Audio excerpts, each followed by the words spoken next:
sa saison. Toi, dans quelle saison es-tu? Vous dites que vous priez pour aller au ciel. J'en doute beaucoup, surtout pour les dénominations. Parce qu'ils ne connaissent pas leur saison. Nous sommes dans l'arrière-saison.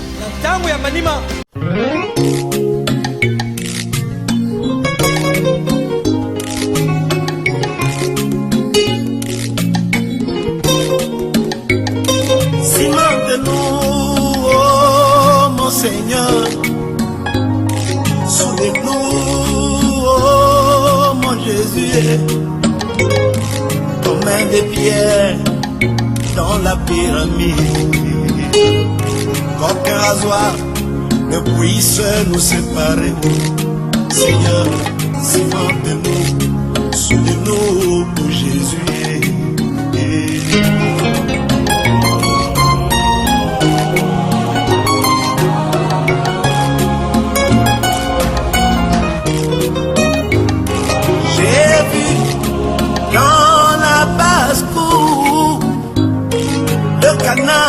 Environnés de leurs barrières, mais ils priaient pour que la pluie puisse tomber haut, inonder les barrières pour qu'ils puissent s'embrasser haut. Alors qu'aujourd'hui la pluie de l'arrière-saison est tombée haut, pourquoi nos barrières existent-elles encore? Oh, yeah, yeah.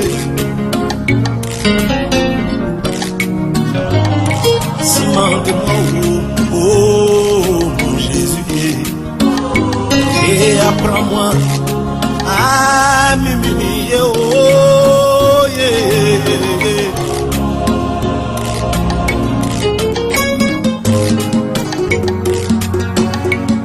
Seigneur, Seigneur, Seigneur, Seigneur, Seigneur, Seigneur. Seigneur, Seigneur, Seigneur, il arrive de fois que les soucis inondent mon cœur. Il arrive de fois que les soucis inondent mon âme. Il arrive de fois que j'ai pris, il n'y a pas de réponse. Il arrive de fois que mon ciel devient nuageux.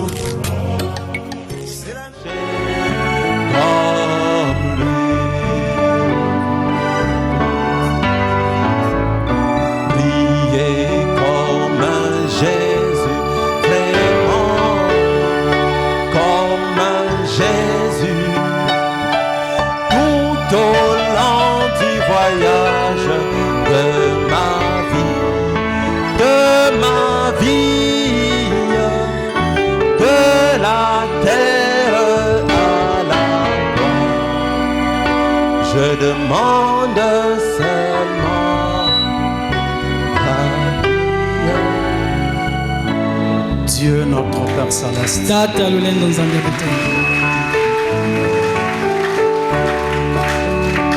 nous rendons grâce pour cette occasion qui nous est encore donnée d'être rassemblés ici pour cette réunion, car nous croyons que la parole qui dit tu ne rassembles jamais ton peuple en vain est véritable, et que toi tu vas encore la confirmer aujourd'hui pour montrer que tu es parmi ton peuple, que tu marches avec nous et que tu nous conduis, Seigneur. Bénis richement ce moment et bénis aussi tous les lieux partout où nos frères sont rassemblés en ton nom, car l'épouse de Christ doit aller de l'avant.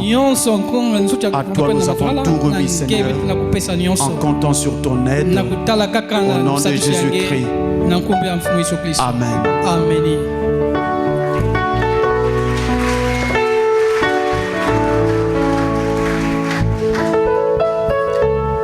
Je vous salue tous au nom du Seigneur Jésus-Christ.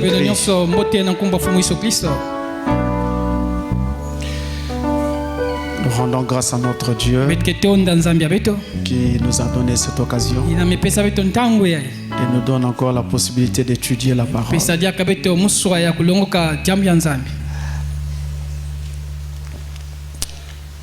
Juste avant de commencer notre étude,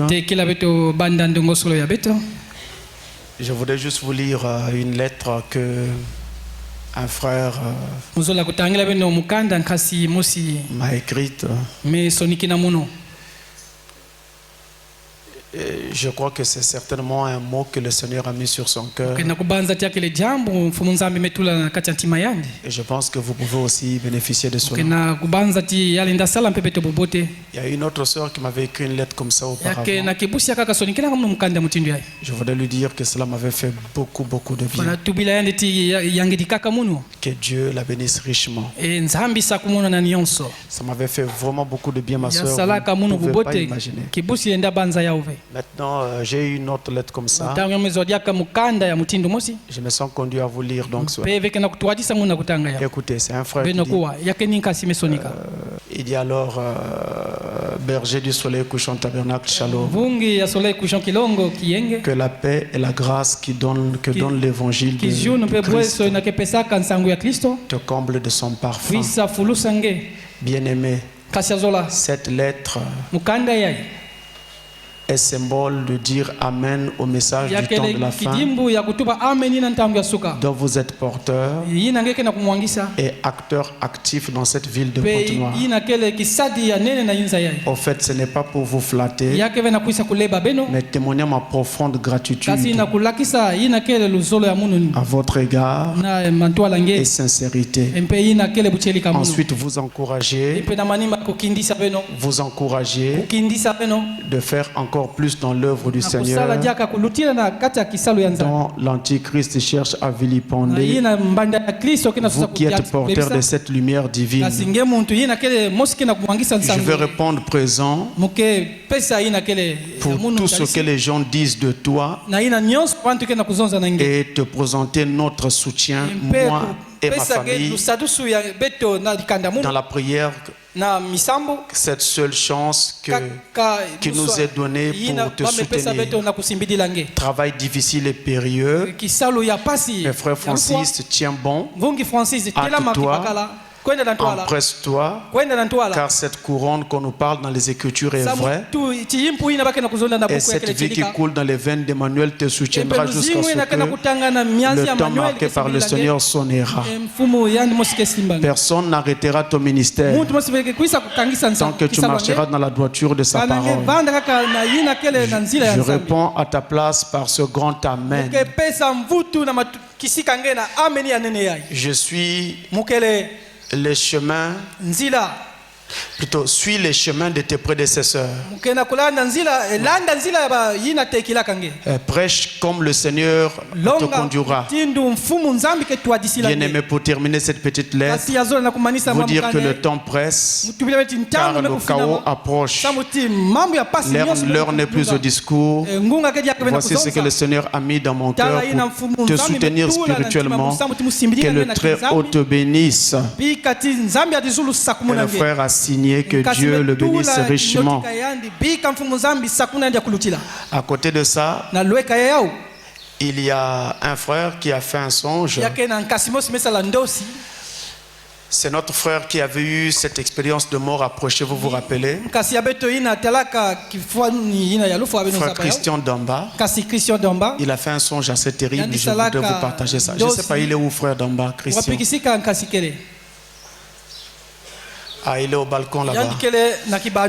Alors, je lui ai dit que si le Seigneur me conduisait, je pouvais partager ce rêve avec les enfants de Dieu. Je me rends de plus en plus compte qu'il a des rêves vraiment très spirituels. Il va rêver qu'il était en train de partir, je crois, à la chasse ou à la pêche comme ça avec son défunt père. Il dit, c'était un endroit...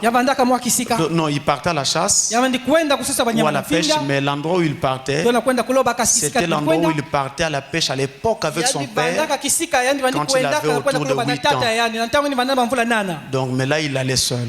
Alors il arrive quelque part, il aperçoit un arbre qui portait de très beaux fruits. Cela l'a donc attiré. Il s'est dit, je vais essayer de cueillir ces fruits-là. Il s'est rapproché, il cherchait un morceau de bois, quelque chose pour tirer les fruits. C'est alors qu'il va apercevoir beaucoup d'eau. Un endroit où il y avait de l'eau. Ce qui va attirer son attention, c'est que l'eau était abondante et malgré tout elle était très très claire. Malgré la profondeur, il dit donc même quand tu jettes quelque chose, tu peux encore voir cette chose là-bas au fond, malgré la profondeur. Alors après ça, il entend comme l'esprit qui lui dit, maintenant continue. Il marche un peu, mais dans cette eau-là, il y avait beaucoup de poissons. Mais on lui dit continue. Quand il marche un peu, il trouve maintenant un endroit où l'eau était descendue. Le niveau était bas, un peu trop bas, et les poissons commençaient déjà à suffoquer. On lui dit avance encore. Quand il avance, il constate que c'est une sorte de chute. Et là, il n'y avait plus d'eau. Et les poissons étaient morts. Il y en avait même qui commençaient déjà à sécher, à pourrir. Alors, il se demande qu'est-ce que tout ceci veut dire. Et la voix lui dit, ce que tu viens de voir, c'est la condition des églises aujourd'hui. Des églises aujourd'hui. Après on lui dit maintenant remonte. Repars là où tu étais. Il est remonté. Il est revenu là où il y avait l'eau abondante. Et il dit à sa grande surprise, l'eau était toujours claire, très claire, très abondante. Il y avait tellement de poissons qu'on ne pouvait pas les compter. Et dans cette eau-là, il y avait 3 types de poissons. Il y avait des poissons qui passaient leur temps dans l'eau. En tout cas, ils faisaient tout mais dans l'eau. Il y en avait d'autres qui sautaient et qui retombaient dans l'eau. Il y avait une 3e catégorie qui sautait tellement haut et quand il fallait retomber, ils retombaient sur la berge et ils mouraient. Et la voix lui dit, ce que tu vois là, c'est ton église à toi. Par la grâce de Dieu, nous avons toujours l'eau. Elle est claire, elle est abondante, elle est profonde. Il y a beaucoup de poissons. Ça représente les croyants. Mais ne sautez pas plus haut que votre pasteur. Que Dieu vous bénisse.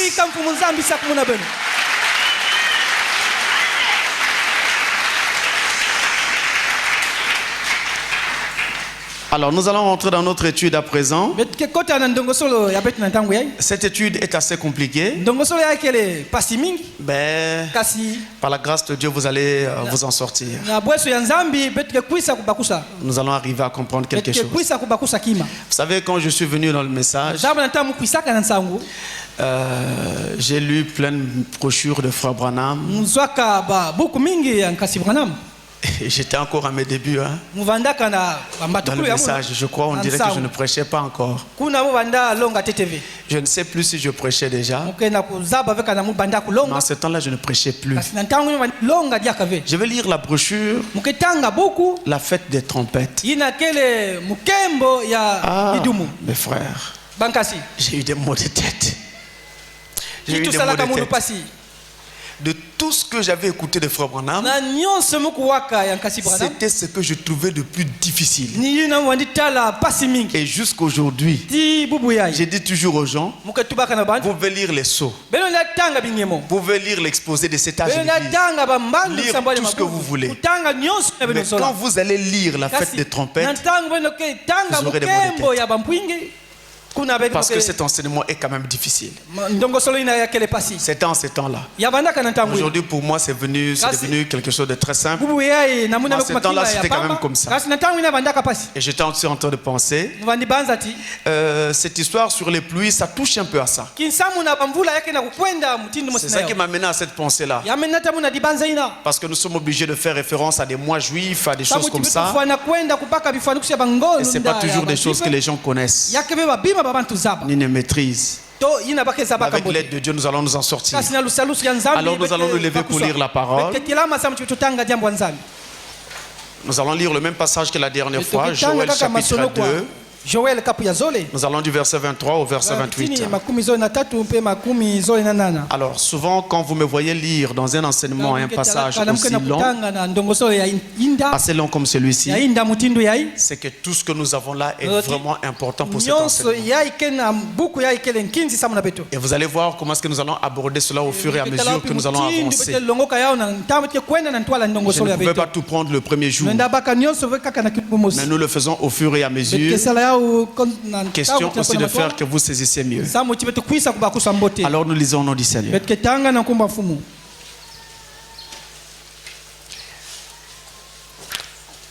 Et vous, enfants de Sion, soyez dans l'allégresse et réjouissez-vous en l'Éternel votre Dieu, car il vous donnera la pluie en son temps. Il vous enverra la pluie de la première et de l'arrière-saison, comme autrefois. Les airs se rempliront de blé et les cuves regorgeront de mou et d'huile. Je vous remplacerai les années qu'ont dévoré la sauterelle, le gélec, le asile et le gazam, ma grande armée que j'avais envoyée contre vous. Vous mangerez et vous vous rassasierez. Vous célébrerez le nom de l'Éternel votre Dieu, qui aura fait pour vous des prodiges. Et mon peuple ne sera plus jamais dans la confusion. Et vous saurez que je suis au milieu d'Israël, que je suis l'Éternel votre Dieu, et qu'il n'y en a point d'autre. Et mon peuple ne sera plus jamais dans la confusion. Après cela, je répandrai mon esprit sur toute chair. Vos fils et vos filles prophétiseront. Vos vieillards auront des songes. Et vos jeunes gens des visions. Amen. Que Dieu bénisse sa parole. Merci pour vous asseoir. Alors, dans cette étude, nous sommes en train donc de parler sur la pluie de la première et de l'arrière-saison. Nous avons étudié dernièrement sur les deux pluies. C'est-à-dire, nous avons voulu essayer de donner quelques définitions et présenter la première pluie et la deuxième pluie. Les présenter pour que vous saisissiez de quoi il s'agit et que les pensées soient déjà fixées. Aujourd'hui, nous allons aller un peu plus profondément. C'est-à-dire que nous commençons notre mouvement vers la profondeur des eaux, comme le songe que nous venons de donner tout à l'heure. Alors nous allons parler de la répartition prophétique. Répartition prophétique. Autrement dit, nous voulons parler de la façon dont, prophétiquement parlant, ces pluies sont dispensées dans le temps. Ces pluies sont réparties dans le temps. C'est de cela que nous voulons parler. Mais au départ, je rappelle très rapidement qu'en parlant de la pluie dernièrement, nous avons montré ce que le symbole pluie lui-même veut dire dans la parole, dans la Bible, montrant par là que nous avons plusieurs symboles qui sont donc représentés par la pluie. Vous avez déjà la parole, elle est représentée par la pluie. Et nous avons cité Ésaïe 55, versets 10 à 11, où la parole de Dieu dit que de même que la pluie qui tombe du ciel sur la terre ne repart au ciel avant d'avoir fait germer les semences délivrance dans le sol, eh bien la parole de Dieu non plus ne peut repartir à lui avant d'avoir accompli ce pourquoi elle était sortie. Vous voyez, Dieu compare sa parole à la pluie pour nous montrer que la pluie symbolise de la parole. Et vous avez aussi l'esprit. Il est écrit dans Jean 6, verset 63. Les paroles que je vous ai dites sont esprit et vie. Alors, puisque la parole, eh bien, puisque les pluies représentent la parole, alors ces pluies-là vont aussi représenter ce que la parole est. L'esprit. Les pluies représentent aussi les réveils. Donc quand Dieu envoie un réveil, ce réveil-là est une pluie. Et les pluies représentent aussi les bénédictions divines. Les bénédictions de Dieu. Vous avez un passage dans Matthieu 5 au verset 45. Matthieu 5 verset 45. Où il est dit que Dieu fait pleuvoir sur les justes tout comme sur les injustes. Il fait pleuvoir ses bénédictions sur les justes tout comme sur les injustes. Les pluies représentent donc aussi les bénédictions. Il y a un autre aspect de choses que je n'avais pas signalé la dernière fois. C'est que les pluies symbolisent aussi les jugements. Vous avez par exemple le cas du déluge de Noé.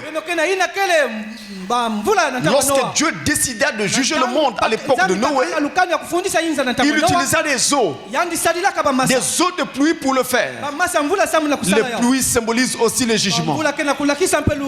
Ça, c'est pour le symbolisme.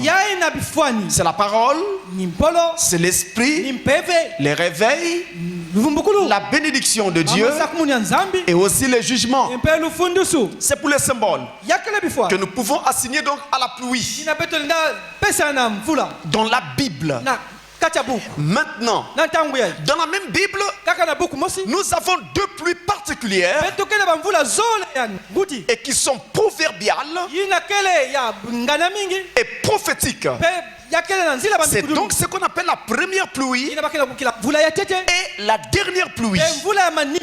On dit encore la pluie de la première saison et la pluie de l'arrière-saison. La première pluie, c'est la pluie donc de la première saison. La pluie qui va lancer donc l'activité agricole. La pluie qui est caractérisée, ou plutôt qui caractérise le début de l'année agricole juive. Et donc on peut maintenant commencer à planter. C'est pourquoi on dit la pluie de la première saison. Et cette pluie est encore appelée la pluie du printemps. On dit aussi que c'est la pluie de l'ensemencement.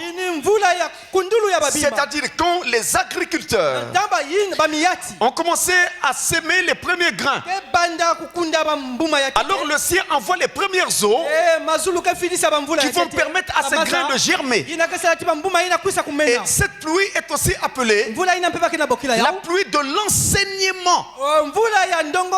Naturellement à cause de son mot hébreu. Son nom hébreu, c'est Mouré. M-O-U-R-E-H. Mouré. C'est donc la pluie de l'enseignement. Voilà pour la première pluie. La deuxième pluie, elle, c'est la pluie de l'arrière-saison. Alors, quand on dit arrière-saison, on est en train de vouloir dire la dernière saison. Ainsi, cette pluie est appelée la pluie de l'arrière-saison. On dit aussi la pluie de la dernière saison. Vous êtes avec moi? Ce qui est paradoxal, c'est qu'il n'y a que dans le message où on peut entendre des choses comme ça. Je sais que vous avez prié à plusieurs endroits. Vous avez été dans les églises et les dénominations. On vous a parlé des démons de célibat. On vous a parlé de plusieurs histoires. Mais jamais de la première et de l'arrière-saison. Ça dépasse les pentecôtistes. Ça dépasse les dénominationnels. Donc c'est la pluie de l'arrière-saison ou pluie de la dernière saison. Cette pluie-là est appelée pluie de la dernière saison parce qu'elle tombe à la fin de la saison. Attention, quand elle tombe à la fin de la saison, elle tombe naturellement à la fin du printemps. Mais sauf qu'en Israël, les récoltes ne se font pas seulement vers le mois de juin. En tout cas, il y a des récoltes qui s'étendent jusqu'à l'automne. Et donc, le climat est tel que pour ces dernières récoltes-là, il y a donc ce qu'on appellerait les dernières pluies. On va dire les pluies tardives qui tombent pour ces grains-là. C'est le cas par exemple des dattes. Le fruit qu'on appelle les dattes. Venant de cet arbre qu'on appelle le dattier. Eh bien, ce n'est pas en juin qu'on va récolter ça en Israël. Nous sommes autour d'octobre. Quand on est en train de récolter le dernier dattier. Et il y a une chose encore que je dois souligner. C'est que chez les Juifs, ça c'est très important. Je ne vous l'avais pas dit dernièrement. Même quand ils ont fixé une date pour un événement donné. En Israël, il n'y a aucun événement qui est considéré comme ayant un point de départ et un point d'arrivée. Toutes les dates sont fluctuantes. Toutes les dates. C'est-à-dire que même quand on dit que la nation juive commence à partir de la reconnaissance de l'État d'Israël par l'ONU, et on vous donne une date, mais pour eux, cette date n'est que symbolique. Parce que cette nation, on peut donc l'étendre. Tirer son départ depuis les origines de leur père. C'est le cas même pour le nouvel an. C'est le cas pour tous les événements particuliers en Israël. Donc chez eux, ils considèrent que les événements se chevauchent, mais qu'il n'y a pas vraiment une date fixe en tant que telle. Et c'est aussi le cas avec ces histoires de pluie. Et d'ailleurs, cette pluie de l'arrière-saison est appelée aussi la pluie de la moisson. Parce que c'est le temps où se fait la moisson que cette pluie tombe. En hébreu, ça s'appelle malgosh. M-A-L-G-O-C-H. Voilà pour ces dernières pluies. Maintenant, mes frères, c'est que dans la Bible, les pluies ici qui ont été promises ont ici deux applications. La première application concerne Israël. Et la deuxième ou la seconde application concerne l'Église des nations. Je vous ai toujours dit, et je le redis encore, n'importe quelle prophétie biblique peut avoir une, deux, sinon trois applications. Il y a d'abord, pour commencer, une application physique, naturelle. Et ensuite, à cette application-là, on peut lui adjoindre une application spirituelle. C'est ainsi, par exemple, lorsqu'il est écrit, l'Éternel appela son fils hors d'Égypte. C'est une parole prophétique. Mais elle s'est accomplie la première fois quand Dieu a appelé Israël hors d'Égypte pour le pays de Canaan. Alors s'accomplissait l'écriture qui dit: l'Éternel appelait son fils hors d'Égypte. Son fils ici, c'est Israël. Ça, c'est la première application. Elle est physique. Elle est naturelle. Mais une seconde application. Je devrais même dire plutôt une deuxième application. Elle concerne Jésus de Nazareth. Lorsqu'Hérode voulait le tuer, l'ange de Dieu a dit à Joseph de fuir avec l'enfant en Égypte. Ils l'ont fait ainsi. Ils ont fait ainsi. Et quand Hérode est mort, le même ange leur a demandé de revenir. Parce que celui qui voulait la mort de l'enfant était décédé. Et quand il revient d'Égypte en Israël, alors ça c'est la même écriture qui dit: j'ai appelé mon fils hors d'Égypte. Ça c'est la deuxième application. Elle est déjà spirituelle là. Parce que là, ce ne concerne plus Israël. Ça concerne quelqu'un d'autre. Jésus. Et on peut trouver une troisième application à cela. Et celle-là te concerne toi. Quand tu étais dans le monde, tu étais en Égypte. L'Égypte spirituelle. Et quand Dieu t'a appelé du monde à la parole, alors Dieu a appelé son fils hors d'Égypte. C'est la même prophétie avec plusieurs applications. 3 applications. Nous avons également la prophétie sur le roi de Tyr. Ézéchiel 28. Tous les prédicateurs s'accordent à dire que le roi de Tyr c'est Satan. C'est vrai. Mais nous devons aussi dire en partie. C'est vrai en partie. Parce que le véritable roi de Tyr, dont parlait Ézéchiel chapitre 28, s'appelait Itobal II. C'était un homme qui avait tous les traits de caractère décrits dans Ézéchiel 28. Maintenant, il se trouve que ce que cet homme était vraiment caractéristique de ce que Satan était et faisait. C'est alors que Dieu a pris ce Itobal II et l'a utilisé comme type pour parler de l'action de Satan. Vous comprenez? Je voudrais que nous puissions parler des choses que nous connaissons,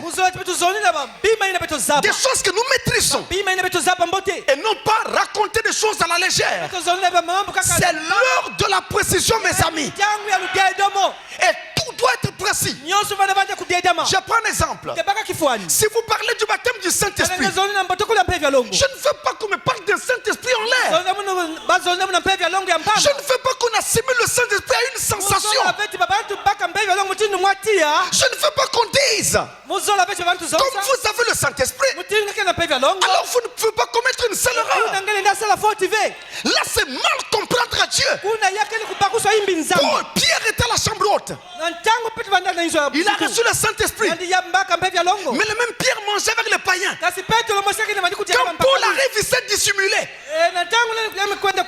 pour faire croire qu'il n'était pas là. Alors où était le Saint-Esprit quand il fraternisait avec les païens? Avoir le Saint-Esprit ne signifie pas ne pas commettre d'erreur. Mais avoir le Saint-Esprit signifie que qu'il y a une erreur qui est commise, ton cœur n'est plus tranquille. Tu veux le mettre en ordre tout de suite. Ça sent le message de l'heure. Il y a des gens qui pensent qu'ils ne sont pas des dieux, qu'ils sont des démons, qu'ils sont des sorciers. J'ai croisé un frère qui pensait que sa famille avait mis de lui des esprits de sorcellerie.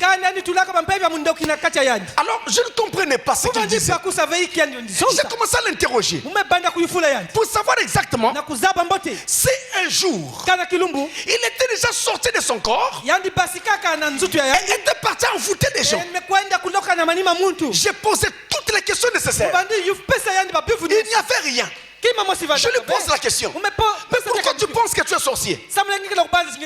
Non, mais les gens me le disent. Il y a des visions, des prophéties qui ont vu. Je ne m'appuie pas sur les visions et les prophéties. Et même la Bible dit qu'on ne doit pas s'appuyer sur les visions et les prophéties. Souvent ces choses parfois ne s'accomplissent pas.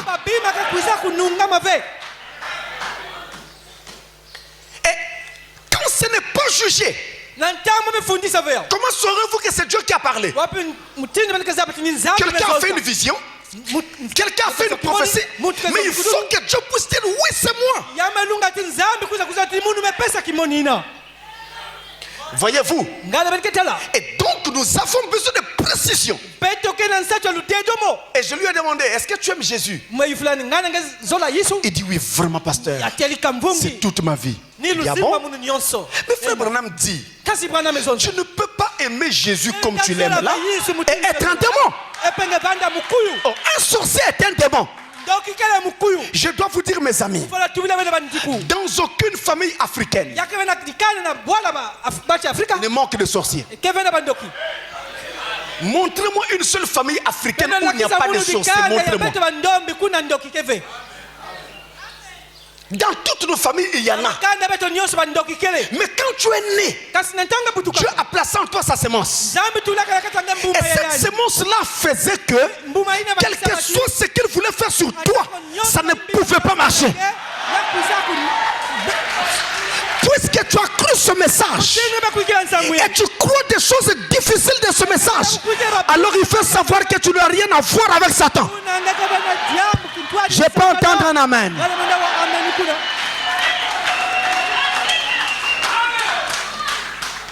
Vous ne fabriquez rien. Ce n'est pas vous qui dites. Je n'ai rien à voir avec Satan. Mais c'est le cours de la vie qui le démontre lui-même. C'est-à-dire Dieu t'a appelé du monde dans ce message. Tu ne pouvais pas être un démon et Dieu faire une chose pareille. Sauf si depuis que tu es dans ce message, tu n'as jamais été converti et tu es resté le même. Là, c'est mauvais signe. Mais si ce n'est pas le cas et que tu as vu ta vie changer, même s'il y a encore des choses pour lesquelles tu luttes, mais tu es en route vers là où tu dois arriver. Alors enlevez les pensées négatives. Chacun dit amen à cela. Enlevez les pensées négatives là. Il y en a d'autres qui disent, si je suis fils de Dieu, pourquoi Dieu a-t-il permis que je puisse attraper telle maladie? Mais il aurait fait que moi je n'attrape pas ça. Mes amis, écoutez-moi très bien. Le fils de Dieu ou la fille de Dieu, ce n'est pas votre chair.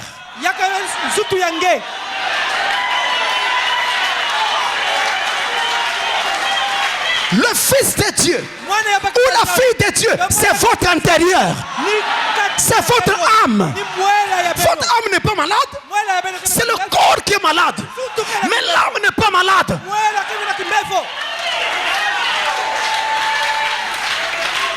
Et donc Dieu pouvait permettre cette maladie-là seulement parce qu'il voulait t'amener à le connaître. Il y a des gens qui ne pouvaient pas connaître Dieu autrement. La vie les avait prédisposés à autre chose. Maintenant Dieu fait en sorte que ils rencontrent des difficultés sérieuses sur le chemin, qui les arrête, qui les oblige à regarder vers Dieu. Ça ressemble à l'histoire de ce berger oriental dont parle Frère Branham, qui avait sa brebis sur l'épaule. Les autres marchaient, une sur l'épaule. Quelqu'un l'aperçoit et lui dit, mais pourquoi cette brebis ne marche-t-elle pas? Non, parce qu'elle a une patte cassée. Ah bon? Mais comment s'est-elle cassé cette patte? Non, il ne s'est pas cassé la patte. C'est moi-même qui lui ai cassé cette patte. Mais quoi? Vous êtes son berger et vous avez cassé sa patte? Vous devez être un berger très cruel. Il dit non. Cette brebis que tu vois s'éloignait un peu trop du troupeau. Elle allait tomber dans la gueule des loups. C'est pourquoi moi-même, je lui ai cassé la patte et je l'ai mis autour de moi afin qu'il prenne mon odeur. Quand il aura pris mon odeur, il ne va plus fuir le troupeau. Si vous avez vécu une chose comme ça dans votre vie, sachez que vous êtes une brebis précieuse. Salut. Amen.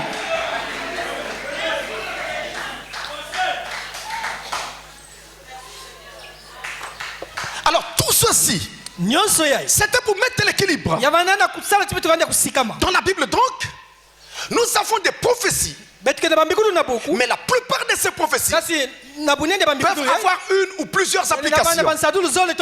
La prophétie sur les pluies, sur laquelle nous sommes en train de parler, eh bien justement, ne déroge pas à la règle. La première application de cette prophétie concerne la restauration de la nation juive.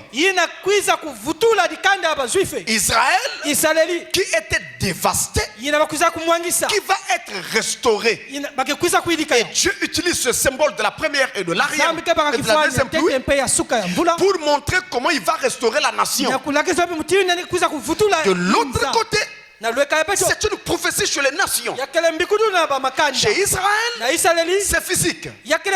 Chez les nations, c'est spirituel. Et chez les nations, cela parle donc du temps d'ensemencement et du temps de la moisson que les nations vont donc connaître. Ensemencement et moisson.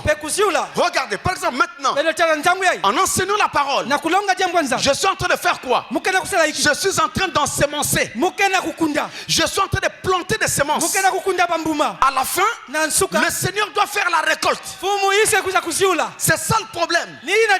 Donc nous sémons la semence en plantant la parole dans les cœurs des enfants de Dieu. Et Dieu fera la récolte lors de l'enlèvement. Voilà ce qu'il en est sur le mystère de ces pluies. Je reviens encore. La pluie de la première saison, c'est la pluie de l'ensemencement. C'est le temps des semailles. Et on dit aussi que c'est l'enseignement. La pluie de l'arrière-saison, c'est la pluie de la moisson. Donc c'est le temps de la récolte. Le temps où on vient pour récolter le grain. Mais ces pluies-là sont réparties prophétiquement dans le temps. Elles ne tombent pas n'importe comment. Prophétiquement parlant, il y a une répartition. D'ailleurs, même dans le naturel, les pluies ne tombent pas tout au long de l'année. Il y a une saison de pluie et il y a une saison sèche. Mais c'est quoi? C'est une répartition annuelle des pluies. Et chez Dieu également, dans sa prophétie, ça fonctionne de la même manière. Il y a donc une répartition. Il y a une saison prévue pour cela. Et je voudrais ici établir d'abord cette répartition. Regardez ce premier détail. Dans la prédication, l'enseignement, les investissements. Les investissements. En anglais, hein? Prêché le 26 janvier 63. Notez la date parce que ces enseignements, il y en a beaucoup. Il y a beaucoup d'enseignements qui portent ce titre-là. Donc là, c'est le 26 janvier 63. Paragraphe 162 en anglais. Il va nous dire ceci. Écoutez ça. Écoutez ça. J'ai beaucoup aimé ça quand j'ai vu ça dans le message. I said, je dis. Well, now, just remember. Bien, maintenant, rappelez-vous simplement. That the Lutheran was a letter rain to the Catholic. Que rappelez-vous simplement que le luthérien était une dernière pluie pour le catholique. And Wesley was a letter rain to the Luther. Et Wesley était une dernière pluie pour les luthériens. And Pentecost was a letter rain to the Wesley. Et la Pentecôte était une dernière pluie pour les Wesleyens. Mrs. Macpherson was a letter rain to the Pentecost. Madame Macpherson était une dernière pluie pour les pentecôtistes. It's all letter rains. Ils sont chacun de la dernière pluie. Children get hungry. Les enfants ont faim. If they can't find something to eat, s'ils ne trouvent pas quelque chose à manger, they'll eat in a garbage can. Ils iront manger dans une poubelle. But God will produce the food if they're just ready to take it. Et Dieu produira la nourriture, mais Dieu produira la nourriture s'ils sont juste prêts pour la prendre. Alors, la première chose que nous trouvons ici, c'est que le prophète nous dit que quand Luther vient, il était une dernière pluie pour les catholiques. Ça va avec moi que Luther a été à la base du mouvement luthérien. Mouvement qui a été à la base du protestantisme. Protestantisme a fait naître beaucoup d'églises. Et parmi lesquelles il y en a d'autres encore aujourd'hui. Vous le savez. Mais quand Luther apparaît, il proteste contre l'église catholique apostolique romaine. Donc c'était une protestation. Il apporte un nouveau son. Il apporte un nouvel évangile. Son évangile n'était pas ce qu'il s'entendait là. Et quand il donne son évangile, était la dernière pluie pour eux, les catholiques. Hélas, ils l'ont rejeté. Et Luther lui-même, ce mouvement évolue. À la fin, Dieu envoie Wesley. Wesley était d'une pluie plus élevée que Luther. Autrement dit, Luther, son propre message pour les luthériens était une première pluie. Mais le message de Wesley pour les luthériens, c'était la deuxième pluie. Je reviens. Le message de Luther pour les luthériens, c'était la première pluie. Mais ce message qui était la première pluie pour les luthériens était la deuxième pluie pour les catholiques qui était venue avant Luther. Donc Luther, son message était la première pluie pour les luthériens. Quand Wesley amène son message, le message de Wesley était la deuxième pluie pour les luthériens. Mais pour les Wesleyens, le message de Wesley est la première pluie. Et quand le message suivant vient, il était la deuxième pluie pour les Wesleyens. Et ainsi de suite, ainsi de suite, ainsi de suite. Mais hélas, chaque fois, le nouveau message était toujours rejeté. Luther fut rejeté, Wesley rejeté, ainsi de suite. Ce qui fait que chacun des âges n'avait reçu en fait qu'une première pluie. Je me fais comprendre? Ils n'ont reçu qu'une première pluie dans chacun de ces âges-là. Ça, c'est déjà un premier point. Donc, dans les âges, nous n'avons eu que la pluie de la première saison. Pendant les âges, nous n'avons eu que la pluie de l'enseignement. C'est pourquoi il y a eu des grands docteurs comme Luther lui-même, comme Melanchthon, Zwingli, qui étaient les disciples de Luther. On a eu des gens comme les Jean Calvin, des grands enseignants qui ont enseigné sur des grandes doctrines comme la prédestination. Mais c'était encore la première pluie. Et tout au long des âges, nous n'avons eu que la première pluie. Ça, c'est déjà un détail à garder. Alors, autre chose, Frère Branham dit dans l'enseignement, les 7 âges de l'église, chapitre 5, page 167. Cet âge, donc le livre, chapitre 5, page 167, il est dit, écoutez ça. Il le sera forcément. Comme c'était le cas à l'époque d'Akab. Car l'histoire se répète. L'histoire d'Israël sous Akab est en train de se reproduire ici même en Amérique. Où apparaît le prophète de Malachie. Comme Israël a quitté l'Égypte pour avoir la liberté de culte, qu'elle a expulsé les autochtones, qu'elle a formé une nation avec de grands chefs comme David et d'autres, et qu'elle a ensuite mis sur le trône un Akab avec derrière lui une Jézabel pour diriger. Nous avons fait de même en Amérique. Nos ancêtres ont émigré vers ce pays pour pouvoir exercer leur culte et vivre dans la liberté.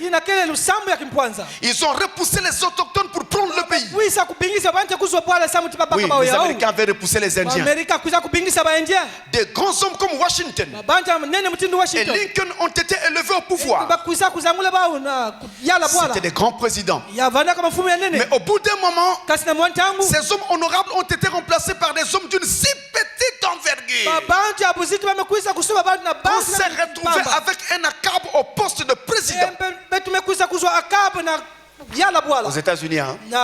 Avec derrière lui une Jézabel pour diriger. C'est à une époque comme celle-là que le messager annoncé par Malachie doit venir. Alors, suivez maintenant le rythme. Dans la pluie de l'arrière-saison viendra une démonstration de force comme celle de la montagne du Carmel. Observez bien ceci. Maintenant, pour le voir dans la parole, Jean était le précurseur de Malachie 3. Il a planté la pluie de la première saison. Vous notez ça? Et il a été rejeté par les organisations de son époque.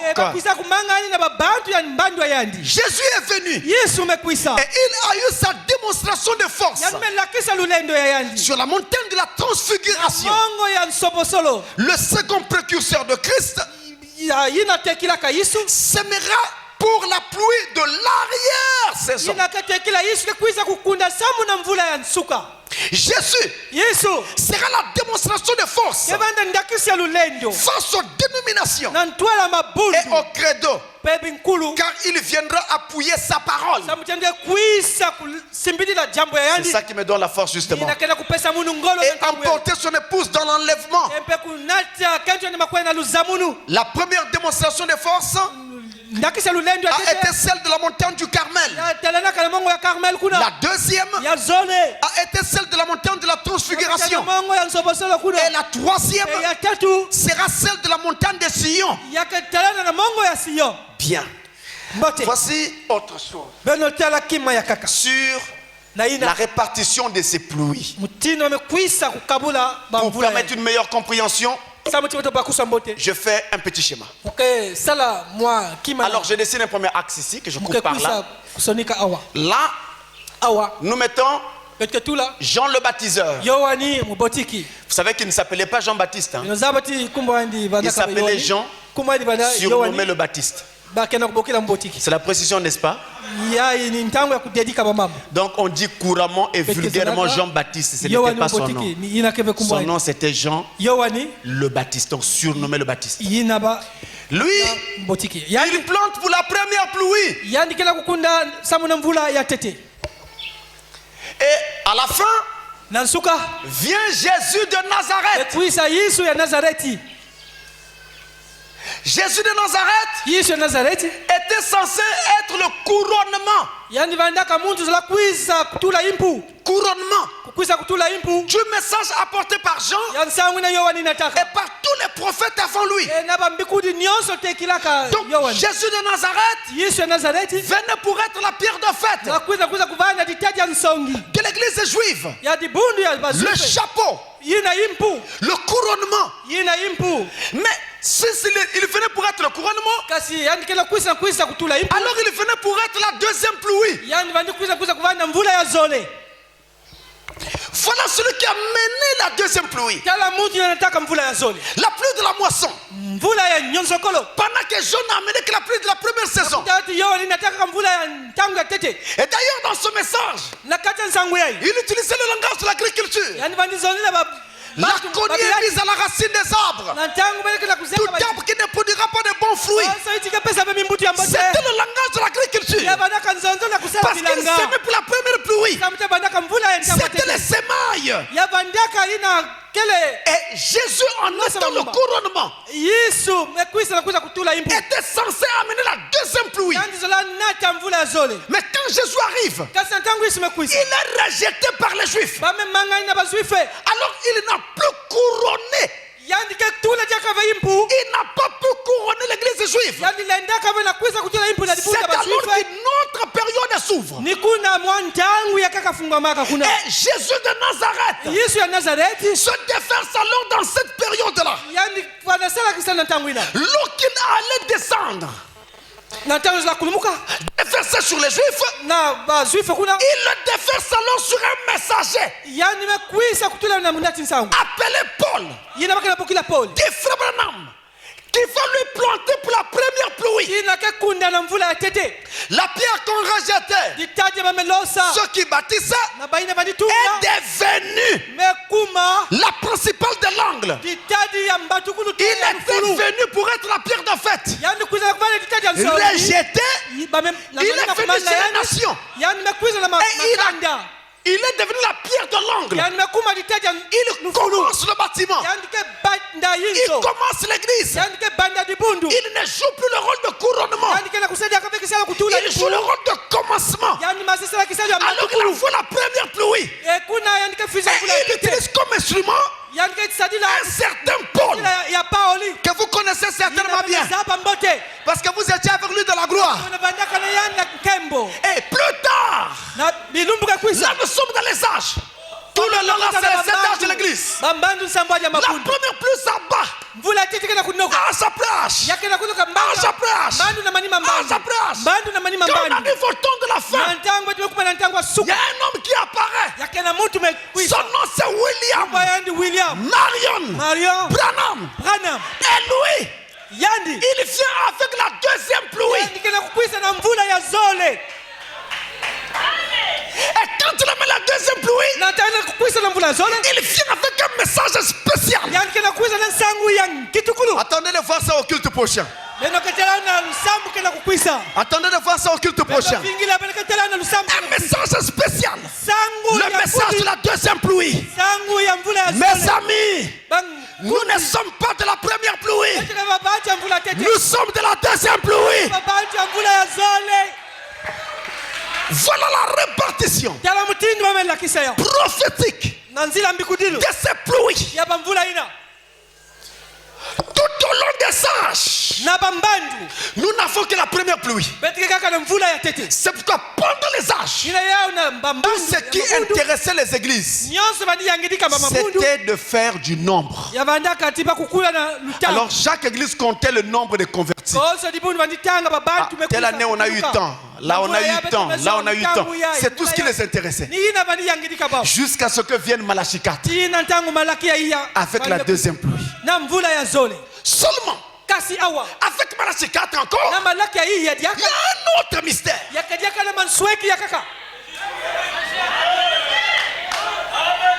y a un autre mystère.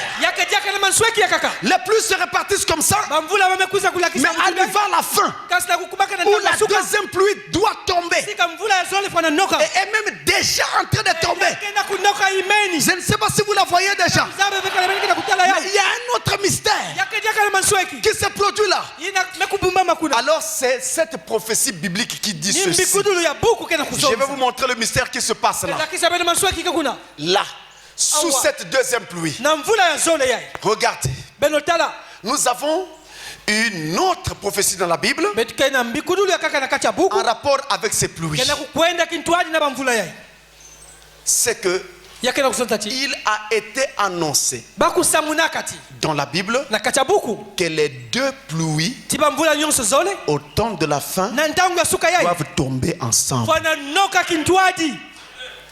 Là, on a une deuxième pluie. La première, c'était pendant les âges. Comment se fait-il que l'on doit avoir les deux à la fois au temps de la fin? C'est ça la particularité de ce temps de la fin. C'est la particularité. Écoutez ça. Je prends mon temps. 2 Timothée chapitre 2. 2 Timothée chapitre 2 verset 6. Je vous montre des choses qui sont derrière ces pluies. Le verset 6.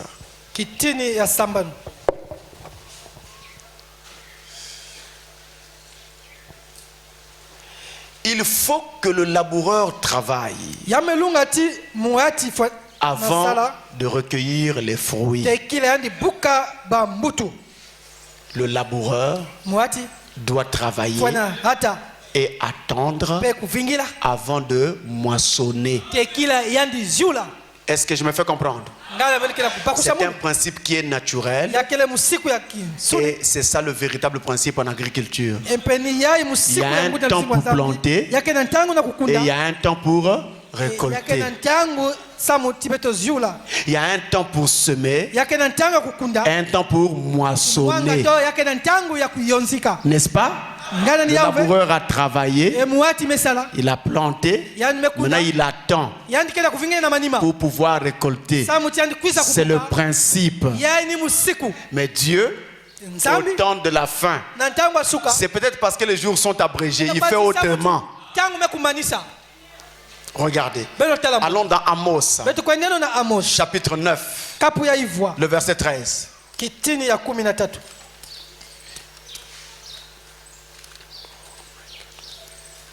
Amos chapitre 9 verset 13.